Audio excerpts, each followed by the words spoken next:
રાજકોટમાં નકલી પોલીસ બની તોડ કરનારો ઝડપાયા। આધેડને જેલમાં બંધ કરવાની ધમકી આપી દીધી। રાજકોટમાં નકલી પોલીસ બનીને નિર્દોષ નાગરિકોને ડરાવી પૈસા પડાવતી ટોળકી ફરી સક્રિય થઈ છે। શહેરના પરાપીપળિયા વિસ્તારમાં રહેતા આધેડ સાથે આ ઘટના 25મી ફેબ્રુઆરીએ બની। આધેડ જ્યારે કામ પરથી પરત ઘરે જઈ રહ્યા હતા ત્યારે એસ્ટ્રોન ચોક પાસે મોપેડ પર આવેલ બે શખ્સોએ તેમને રોક્યા અને કહ્યું, અમે પોલીસ છીએ, તું પોલીસ સ્ટેશન ચાલ।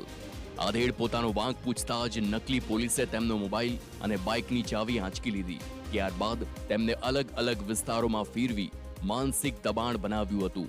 આરોપીઓએ પહેલા ઓનલાઈન પૈસા ટ્રાન્સફર કરવાનું દબાણ કર્યું, જોકે તેઓ પોલીસની ખોટી ઓળખ આપી 30,000 રૂપિયા લેવામાં સફળ થયા। હાલ બે શખ્સો પૈકી એકને એ ડિવિઝન પોલીસે દબોચી લીધો, જ્યારે તેનો અન્ય એક સાથીદાર હાલ ફરાર છે। આરોપી પાસેથી પોલીસે 30,000 રૂપિયા સહિત કુલ 80,000નો મુદ્દામાલ પણ જપ્ત કર્યો છે।